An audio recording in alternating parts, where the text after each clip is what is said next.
نحمده ونصلي على رسوله النبي الكريم الأمين أما بعد فأعوذ بالله السميع العليم من الشيطان الرجيم بسم الله الرحمن الرحيم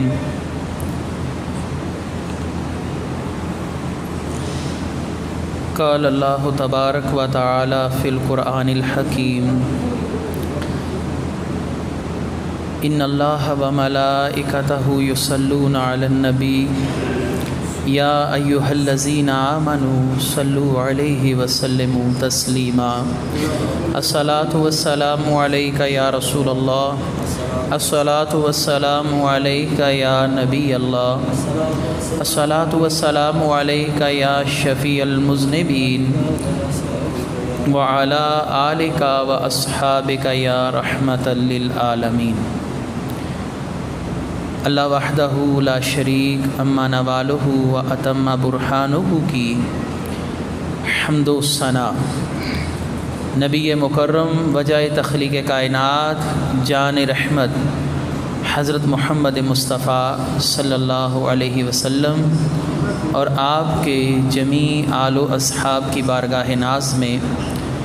انتہائی تعظیم و تکریم کے ساتھ درود و سلام کے نذرانوں کے بعد، سامعین ذی وقار میرے دینی اور یقینی دوستوں، بزرگ اور بھائیوں، آج کی گفتگو کی مناسبت اس ماہ مقدس کے ساتھ جیسا کہ اعلان کر دیا گیا وہ امام حسین رضی اللہ تعالیٰ عنہ کے حوالے سے ہے، اور کوشش کروں گا کہ اس میں فلسفہ شہادت پر بھی کچھ اپنی معروضات پیش کر سکوں۔ امام حسین رضی اللہ تعالی عنہ اور یزید لعین یہ اصل میں دو شخصیات اور دو افراد کے درمیان یہ جنگ نہیں ہے، یہ دو نظریات، دو عقیدوں کے درمیان جنگ تھی۔ یزید اور امام حسین رضی اللہ تعالیٰ عنہ ایک حق اور ایک باطل کی صورت میں سامنے ظاہر ہوا۔ جب سے کائنات بنی ہے، حق اور باطل آپس میں ایک دوسرے کے ساتھ دست و گریبان رہے ہیں، لیکن حق اور باطل کے ہر دور میں نام بدلتے رہے ہیں۔ کبھی یہ نمرود اور ابراہیم علیہ السلام کی صورت میں آپس میں دست و گریبان نظر آئے، کبھی فرعون اور سیدنا موسیٰ علیہ السلام کی صورت میں ہمیں ان کی تاریخ ملتی ہے، اور اسی طرح حق اور باطل پھر اپنے دور میں حسین اور یزید کی صورت میں ہمیں نظر آئے۔ گزشتہ دنوں مجھے یہ بات بھی سننے میں ملی، سوشل میڈیا پر دیکھا کہ کہنے والے نعوذ باللہ یزید کو امام حسین رضی اللہ تعالیٰ عنہ کے ساتھ تقابل کر رہے ہیں، اور یزید کے حق میں کتابیں لکھی جا رہی ہیں، چھپ چکی ہیں۔ مجھے تعجب ہوا کہ ان دونوں میں زمین و آسمان سے بھی زیادہ فرق ہے۔ اگر یزید کو دیکھا جائے، یہ میسون بنت محدل کا بیٹا ہے، اور اگر حسین کو دیکھا جائے تو یہ جنتی عورتوں کی سردار کا بیٹا ہے، اور اس خاتون کے بیٹے ہیں امام حسین، جن کے محبت اور شفقت میں خود رسول اللہ صلی اللہ علیہ وسلم قیام فرمایا کرتے تھے۔ اور سیدہ فاطمہ الزہرا وہ شخصیت ہیں کہ صحابہ رسول اللہ صلی اللہ علیہ وسلم سے گفتگو کرنے سے پہلے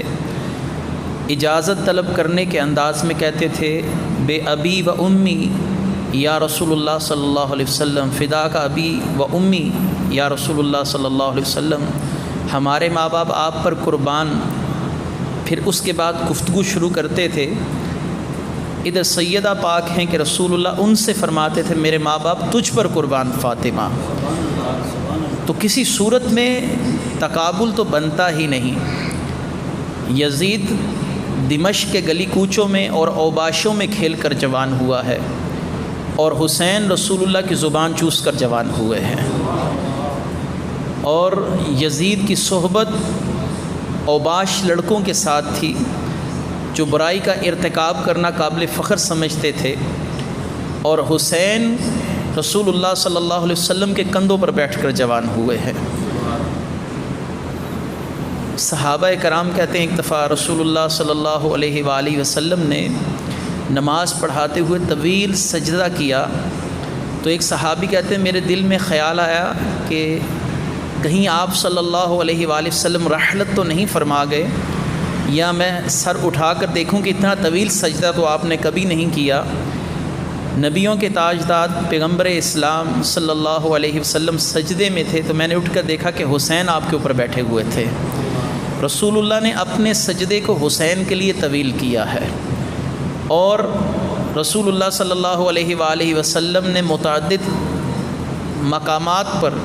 اور متعدد مواقع پر یہ بات فرمائی کہ حسین کو اذیت مجھ مصطفیٰ کو اذیت ہے۔ تو سیدنا امام حسین رضی اللہ تعالیٰ عنہ کا کوئی بھی تقابل نہیں بنتا، چہ جائے کہ یزید کو ان کے مقابلے میں کھڑا کیا جائے۔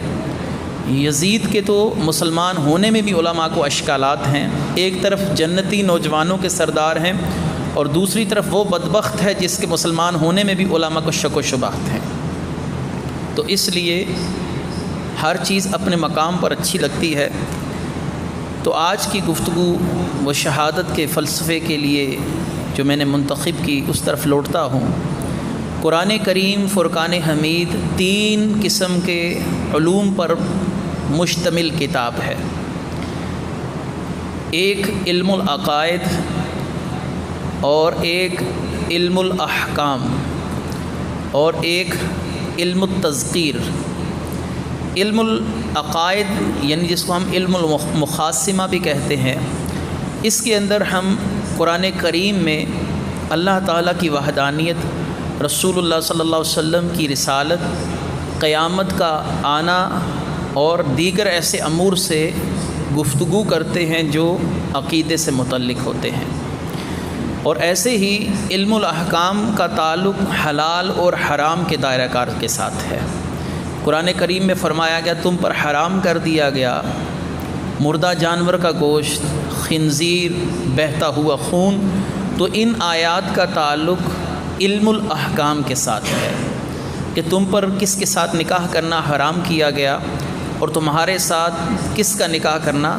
جائز کر دیا گیا۔ تو یہ قصہ مختصر یہ کہ اس کا تعلق علم الاحکام کے ساتھ ہے۔ تیسرا علم، علم التذکیر۔ علم التذکیر کے اندر ہم اللہ تبارک و تعالیٰ کے انعامات کا ذکر کرتے ہیں، اللہ تعالیٰ کے محبوبوں کے تذکرے پڑھتے ہیں تاکہ دلوں کو نرمی اور رقت میسر آئے،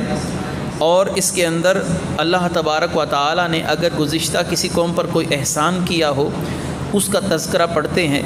تو اللہ کے محبوبوں کے تذکروں سے متعلق قرآن کا وہ علم اور قرآن کا وہ شعبہ، اس کو ہم علم التذکیر کہتے ہیں۔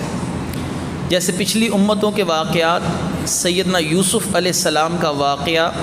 بھائیوں نے ان کے ساتھ کیا معاملہ کیا، والد کو ان کے لیے کتنی اذیت اور تکلیف اٹھانی پڑی، سیدہ مریم سلام اللہ علیہا کا واقعہ، آپ سیدنا عیسیٰ کی ولادت کے وقت کہاں تشریف لے گئیں، اس ولادت کے وقت جو صورتحال پیش آئی اس کا تذکرہ۔ تو اس تیسری برانچ کا یا شعبے کا تعلق علم التذکیر کے ساتھ ہے۔ تو امام حسین رضی اللہ تعالیٰ عنہ کا ذکر کرنا یہ اصل میں اس کی اصل قرآن سے ثابت ہے، کیونکہ اس کا تعلق بھی علم التذکیر کے ساتھ ہے۔ ہم امام حسین رضی اللہ تعالیٰ عنہ پر آنے والے مصائب، ان کا صبر، ان کا توکل، ان کا مقام رضا زیر بحث لاتے ہیں، تو گویا یہ قرآن کے مزاج کے عین مطابق ہے کہ ہم امام حسین رضی اللہ تعالیٰ عنہ کی شہادت کے واقعات پر اگر گفتگو کر رہے ہیں اور آپ کے مقام و مرتبے پر، آپ کی وجاہت پر، آپ کی استقامت پر، آپ کے مقام رضا پر، یہ تمام کے تمام واقعات ان کی اصل قرآن میں موجود ہے۔ تو یہ علم التذکیر، اس کا تعلق قرآن کے تیسرے شعبے کے ساتھ ہے، تو جس پر اللہ تبارک و تعالیٰ نے اصحاب کہف کا بھی واقعہ نقل کیا، ان کے کتے کا بھی ذکر کیا، اصحاب کہف ادھر کتنے عرصہ سوئے رہے، پھر بیدار ہوئے اور اس کے بعد کیا صورتحال ان کو پیش آئی۔ تو امام حسین کا ذکر کرنا اصل میں اس کا تعلق علم التذکیر کے ساتھ ہے۔ تو یہ یاد رکھیے کہ کوئی شخص یہ ذہن کے اندر اشکال نہ رکھے یا سوال نہ رکھے امام حسین کے ذکر کا اسلام میں کیا مقام ہے۔ اس کی اصل بھی قرآن سے ثابت ہے، اور نبی کریم صلی اللہ علیہ وآلہ وسلم نے خود امام حسین رضی اللہ تعالیٰ عنہ کی شہادت کا متعدد بار ذکر کیا، گویا شہادت حسین کا ذکر کرنا یہ سنت رسول صلی اللہ علیہ وسلم بھی ہے۔ امام حسین رضی اللہ تعالیٰ عنہ کی شہادت سے پہلے لفظ شہید پر گفتگو کروں اور پھر امام حسین رضی اللہ تعالیٰ عنہ کے مقام و مرتبے کی طرف میں لوٹوں گا۔ یہ جو ہم کہتے ہیں کہ آپ سید الشہداء ہیں، شہیدوں کے آقا ہیں، سردار ہیں، اور شہادت کیا مرتبہ رکھتی ہے اور پھر آپ کا مرتبہ کیا ہوگا۔ اصل میں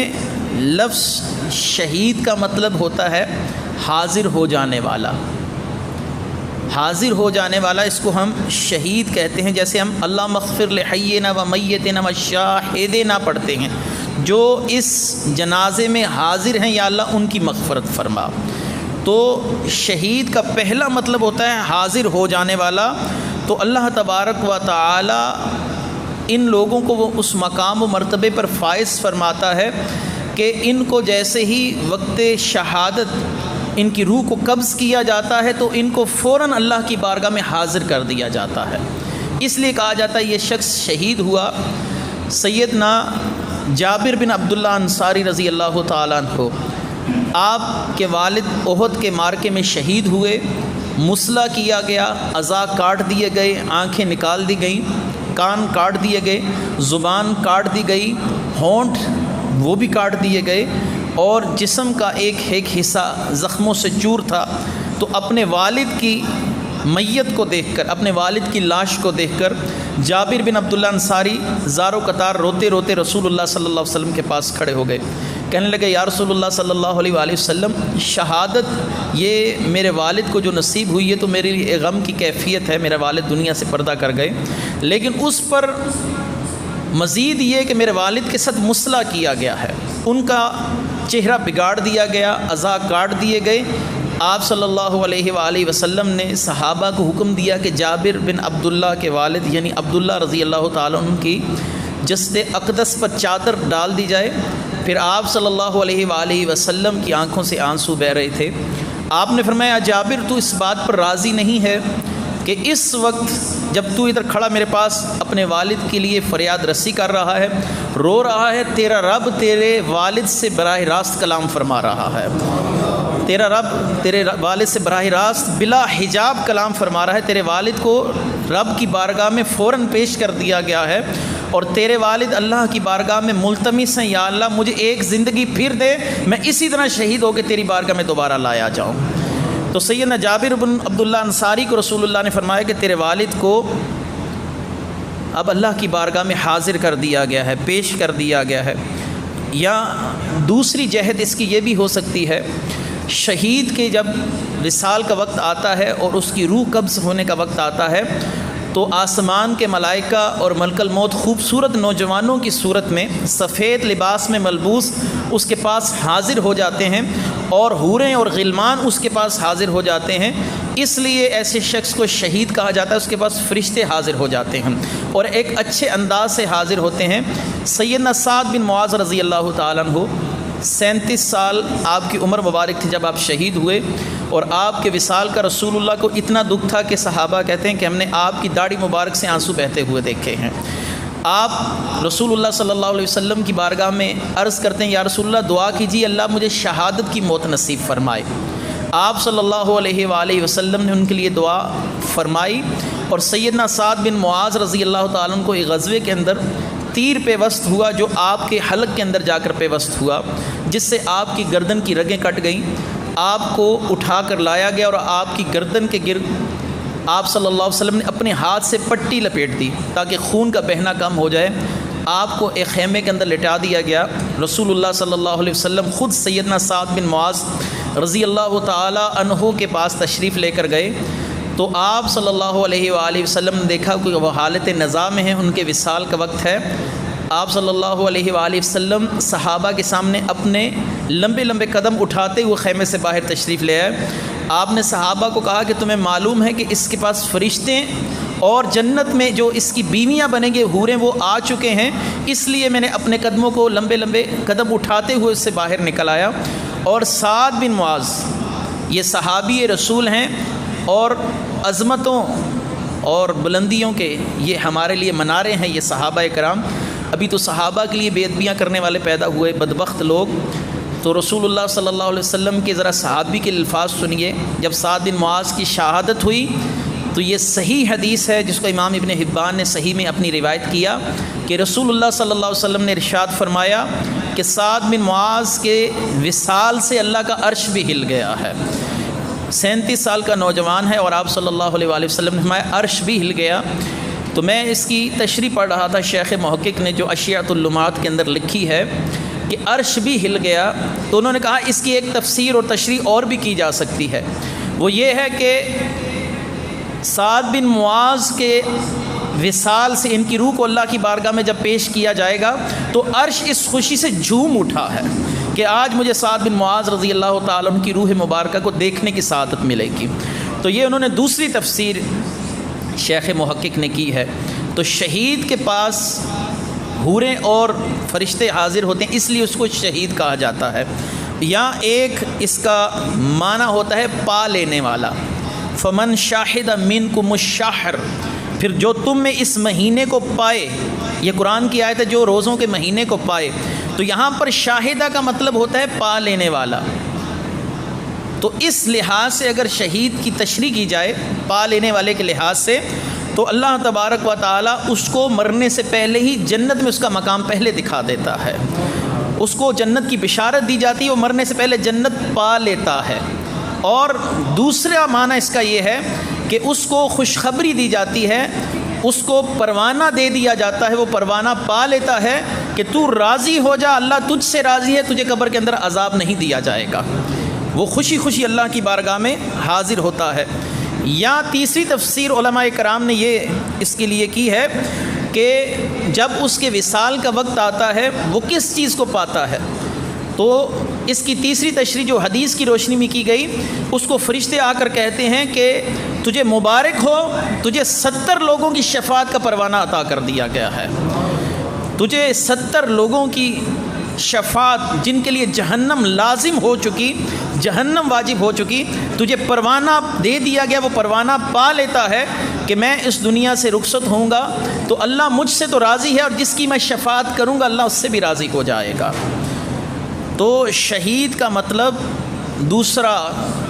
پا لینے والا، پہلے معنی میں حاضری کا معنی پایا جاتا ہے، اور ایک مطلب اس کا ہوتا ہے مددگار۔ اللہ تبارک و تعالیٰ نے شہداءکم کا لفظ مددگاروں کے لیے قرآن میں استعمال کیا، من دون اللہ، سورہ البقرہ کی آیت نمبر 23 کے اندر، کہ تم اپنے مددگاروں کو بلا لو، اگر وہ تمہارے ساتھ مل بھی جائیں تو قرآن کی ایک آیت نہیں بنا سکتے۔ شہید کا تیسرا معنی ہوتا ہے مددگار، جیسا کہ میں نے قرآن کریم کی آیت مبارکہ آپ کے سامنے تیسری آیت پڑھی سورہ البقرہ سے، آیت نمبر 23، تو وہ چونکہ اللہ کے دین کی مدد میں دنیا سے جاتا ہے اس لیے اس کو شہید کہا جاتا ہے۔ وہ مدد کرتے ہوئے اس دنیا سے رخصت ہوتا ہے تو اللہ تبارک و تعالی اس کو شہید کا مقام عطا فرماتا ہے۔ اب رسول اللہ صلی اللہ علیہ وآلہ وسلم کا ارشاد مبارکہ جو امام حسین رضی اللہ تعالیٰ عنہ کے لیے ہے، اور پھر امام حسین رضی اللہ تعالیٰ عنہ کی شہادت میں انفرادیت کیا ہے، اس پر گفتگو کرتے ہیں۔ نبی کریم صلی اللہ علیہ وآلہ وسلم کی زوجہ سیدہ ام سلمہ، وہ نبی کریم صلی اللہ علیہ وآلہ وسلم کو ایک دن سونے کے بعد جب بیدار ہو کر آپ کے پاس آئی تو کہنے لگیں، یا رسول اللہ صلی اللہ علیہ وسلم، میں نے آپ کے جسم کا ٹکڑا کٹا ہوا اپنی گود میں پڑا دیکھا ہے، آپ کے جسم کا گوشت کاٹا گیا اور وہ گوشت کا لوتھڑا یا وہ ٹکڑا میری گود میں رکھا گیا، میں اس خواب سے پریشان ہوں، آپ نے فرمایا یہ تو اچھا خواب ہے، اللہ فاطمہ کو ایک بیٹا دے گا جو تیری گود میں کھیل کر جوان ہوگا۔ یہ گوشت کے ٹکڑے سے مشابہت خود رسول اللہ نے تعبیر اس کی امام حسین رضی اللہ تعالیٰ عنہ فرمائے ہیں۔ تو گویا امام حسین رضی اللہ تعالیٰ عنہ رسول اللہ کے جسم کا حصہ ہے۔ آپ نے فرمایا میں حسین سے ہوں اور حسین مجھ سے ہے۔ اور سیدہ فاطمہ تو زہرا سے آپ نے ایک دفعہ ارشاد فرمایا، اے فاطمہ حسین کو رونے نہ دیا کر، اس کی رونے سے، اس کی بکا سے مجھے تکلیف ہوتی ہے، حسین جب روتے ہیں ان کی تکلیف مجھ پر گراں گزرتی ہے۔ تصور کیجئے کہ امام حسین کے رونے سے رسول اللہ کو تکلیف ہوتی ہے، جب امام حسین گھوڑے سے نیچے گرے ہوں گے اور آپ کی گردن شہید کی گئی ہوگی تو رسول اللہ پر کیا بیتی ہوگی۔ آپ صلی اللہ علیہ وآلہ وسلم کو ابن عباس رضی اللہ تعالیٰ عنہ فرماتے میں نے خواب میں دیکھا۔ اس حدیث کو امام احمد بن حنبل نے مسند میں روایت کیا، کہتے ہیں کہ میں نے خواب دیکھا کہ آپ صلی اللہ علیہ وسلم کی داڑھی مبارک بکھری پڑی ہے اور مٹی سے اٹی پڑی ہے، اس کے اندر گرد مجھے نظر آئی، اور آپ کے سر کے امامے کے پیچ کھلے ہوئے آپ کی گردن کے اندر پڑے ہوئے تھے، آپ پریشان تھے۔ آپ صلی اللہ علیہ وسلم کی یہ کیفیت میں نے زندگی میں پہلے نہیں دیکھی۔ تو یاد رکھیے رسول اللہ نے فرمایا جس نے مجھے خواب میں دیکھا ہے اس نے مجھے حقیقت کے اندر دیکھا ہے، کیونکہ شیطان میری صورت اختیار نہیں کر سکتا۔ یہ ہمارے آقا کی خاصیت ہے، من رعانی فی المنام، جس نے مجھے خواب میں دیکھا ہے فقد رائی الحق، اس نے حق ہی دیکھا ہے، اس نے حقیقت دیکھی ہے۔ تو حضرت ابن عباس فرماتے ہیں میں نے رسول اللہ صلی اللہ علیہ وسلم کو خواب میں دیکھا، آپ کی داڑھی مبارک کے بال بکھرے پڑے ہیں، آپ کی امامے کے پیچ کھلے ہوئے آپ کی گردن پر لپٹے پڑے ہیں۔ تو میں نے کہا یا رسول اللہ صلی اللہ علیہ وسلم یہ کیا ہوا؟ آپ نے فرمایا ابھی حسین کو شہید کیا گیا ہے، میں کربلا میں کھڑا ہوں، حسین کی شہادت کا منظر دیکھ رہا ہوں۔ امام حسین رضی اللہ تعالی عنہ کی شہادت کے وقت خود رسول اللہ صلی اللہ علیہ وآلہ وسلم کربلا میں موجود تھے۔ یہ اس حدیث مبارکہ سے ہمیں فائدہ حاصل ہوتا ہے۔ آپ صلی اللہ علیہ وسلم اگر موجود تھے اور آپ صلی اللہ علیہ وسلم امام حسین سے پیار کرتے تھے تو پھر ذہنوں میں سوال آئے گا کہ پھر آپ نے اللہ کی بارگاہ میں التماس کیوں نہ کی، یا اللہ حسین سے اتنی کٹھن موت جو ہے اس کو ٹال دے، اتنی تکلیف دے صورتحال ٹال دے۔ جب وہ اپنے بچوں کے جنازے اٹھا کے لا رہے تھے، علی اکبر جو سر سے پاؤں تک رسول اللہ کی شبیہ تھے، نوجوان بیٹے تھے، 18 سال آپ کی عمر مورخین نے لکھی ہے، امام حسین رضی اللہ تعالیٰ عنہ سے اجازت لینے کے لیے آئے کہ مجھے اجازت دیجئے میں یزیدی لشکر کے خلاف برسر بیکار ہو جاؤں اور شہادت کا شرف پاؤں۔ امام حسین نے رو کر کہا کہ تو میرے نانا جی کی یاد ہے، تجھے دیکھتا ہوں تو دل کو سکون ملتا ہے۔ انہوں نے فرمایا کہ میں یہ چاہتا ہوں کہ میں بھی شہید ہو کے رسول اللہ صلی اللہ علیہ وسلم کے پاس پہنچوں۔ امام حسین نے ان کو اجازت دی، وہ شہید ہوئے۔ اور ابن اسیر نے لکھا ہے اپنی تاریخ ابن اسیر میں کہ جب امام حسین رضی اللہ تعالیٰ عنہ کا جسد اقدس اپنے ہاتھوں سے اٹھانے کے لیے گئے اور ان کے جسم اقدس کو اٹھایا تو آپ کے بال سارے سفید ہو گئے تھے۔ اتنا دکھ تھا آپ کو اپنے بیٹے کی شہادت کا، لیکن مجال ہے کہ آپ اس مقام سے پیچھے ہٹے ہوں، ان اموات کو دیکھ کر آپ نے اپنے نظریے پر سمجھوتا کیا ہو۔ یزید کے لیے صحابہ اکرام کی شہادتیں موجود ہیں، یہ شرابی ہے، یہ نمازیں چھوڑنے والا تھا، شہوات پرست تھا، محرم کے ساتھ نکاح کو جائز کہتا تھا۔ صحابہ کہتے ہیں اگر ہم یزید کے خلاف نہ بولتے تو آسمان سے پتھروں کی بارش اللہ تعالیٰ ہم پر برسا دیتا۔ امام حسین نے جو قدم اٹھایا وہ بالکل صحیح تھا۔ امام حسین رضی اللہ تعالیٰ عنہ کے اقدامات اہل سنت کے ہاں 101% حق پر مبنی ہیں، اور یزید لعنتی تھا اور اس کے لیے قیامت تک لعنت کا توق اس کی گلے میں ڈال دیا گیا۔ تو امام حسین رضی اللہ تعالیٰ عنہ اپنے خاندان کے لوگ 145 افراد مکے سے رخصت ہوئے تھے، اور ان 145 میں صرف مردوں میں ایک امام زین العابدین بچے تھے اور باقی خواتین کو لایا گیا۔ اور اب عبید اللہ بن ابن زیاد نے ان تمام افراد کو بے دردی کے ساتھ بیڑیاں باندھی اور بیڑیوں میں ڈال کر ان کو یزید کے پاس پیش کر دیا گیا۔ امام حسین کا سر مبارک کٹا ہوا تھا، اور اس وقت دربار میں موجود اس کے لوگ بتاتے ہیں کہ امام حسین رضی اللہ تعالیٰ عنہ کی داڑھی مبارک پر مہندی لگی ہوئی تھی۔ آپ کے سر سے جب کپڑا ہٹایا گیا تو یزید نے اپنی چھڑی کو امام حسین کے لبوں پر مس کیا اور کہنے لگا کہ پاک ہے وہ ذات جس نے ہمیں باغیوں کے خلاف فتح عطا فرمائی۔ امام زین العابدین بول اٹھے، انہوں نے فرمایا کہ تو رسول اللہ صلی اللہ علیہ وآلہ وسلم کے بیٹے کو شہید کر کر اپنے آپ کو کامیاب سمجھتا ہے، یہ قیامت کو پتہ چلے گا کامیابی نے تیرے قدم چومے ہیں یا حسین کے قدم چومے ہیں۔ اور جب اس نے امام حسین رضی اللہ تعالیٰ عنہ کے لبوں کے ساتھ چھڑی لگائی، صحابی رسول کھڑے تھے، وہ کہنے لگے بدبخت اس کو پیچھے کر، میں نے انہی لبوں پر رسول اللہ کو بوسے لیتے دیکھا ہے، میں نے اسی ہونٹوں پر رسول اللہ کو اپنے ہونٹ رکھتے دیکھا ہے۔ یزید گھبرا گیا اور اس نے اپنی چھڑی پیچھے کی۔ یزید کے ساتھ اس کی بیٹی فاطمہ جو چھوٹی عمر کی تھی وہ بھی اس بارگاہ میں موجود تھی، اس دربار میں موجود تھی۔ سیدہ زینب نے فرمایا تو اتنا بدبخت اور لعین ہے کہ میری والدہ کے نام پر اپنی بیٹی کا نام رکھا، لیکن فاطمہ کے بیٹے کو شہید کرتے تجھے خیال نہ آیا۔ تو نے امام حسین رضی اللہ تعالیٰ کے ساتھ جو معاملہ کیا، یہ معاملہ اللہ کی بارگاہ میں پیش ہوگا اور تو اس کا جواب دہ ہوگا۔ امام حسین رضی اللہ تعالیٰ عنہ کی شہادت ہو چکی تھی۔ یزید کے حکم پر امام حسین رضی اللہ تعالیٰ عنہ کے سر مبارک کو نیزے پر ڈالا گیا، نیزے کے ساتھ رکھ کر اس کو بلند کیا گیا اور دمشق کے گلی کوچوں میں پھرایا گیا۔ اور ایک شخص قاری قرآن پڑھتا جا رہا تھا، اور جب وہ 16 سپارے سورہ الکہف کی اس آیت پر پہنچتا ہے کہ اصحاب کہف اللہ کی نشانیوں میں سے عجیب تر نشانی تھے، امام حسین رضی اللہ تعالی عنہ کے لب مبارک ہلے اور آپ نے فرمایا ہم ان سے بڑی بھی عجیب نشانی ہے، جو ہمارے ساتھ معاملہ کیا گیا ہمارا معاملہ ان سے بھی زیادہ عجیب ہے۔ امام حسین رضی اللہ تعالی عنہ کی شہادت ہو چکی تھی، اہل بیت کے افراد کے ساتھ ظلم و ستم ڈھایا جا چکا تھا۔ پھر اس پورے کے پورے لشکر کو مدینہ شریف میں پہنچا دیا گیا۔ امام زین العابدین گھر نہیں گئے، سب سے پہلے رسول اللہ کے روضے پر گئے اور رو رو کر فریادیں کی، یا رسول اللہ صلی اللہ علیہ وآلہ وسلم ہمارے ساتھ جو معاملات کیے گئے وہ دیکھنے والوں کے کلیجے پھٹ گئے ہیں، ہم نے اپنے بھائیوں کی لاشیں اٹھائی ہیں، میں نے امام حسین رضی اللہ تعالیٰ عنہ کی شہادت کو اپنی آنکھوں سے دیکھا ہے۔ علماء کرام بیان فرماتے ہیں کہ اس واقعے کے بعد امام زین العابدین ساری زندگی کبھی نہیں مسکرائے تھے۔ یہ امام حسین کے بیٹے تھے اور ان کی عمر اس وقت 13 سال تھی جب یہ کربلا سے واپس لوٹے تھے، نہ ساری زندگی مسکرائے تھے، اور جب ان کے سامنے پانی آتا تھا تو یہ رو پڑتے تھے اور زاروں قطار روتے تھے، پانی دیکھ کر کہا کرتے تھے اسی کی وجہ سے ہمارے ساتھ ظلم کا راستہ کھول دیا گیا، ہمارے بچوں پر پانی بند کر دیا گیا۔ امام حسین رضی اللہ تعالیٰ عنہ شہید ہو چکے، امام زین العابدین مدینہ جا پہنچے تھے،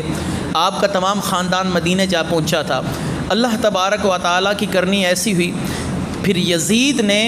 63 ہجری کے اندر، یعنی اپنے مرنے کے آخری سال 63 میں ہی یہ واصل بجہنم ہوا، اس نے صحابہ کرام کو بھی تہی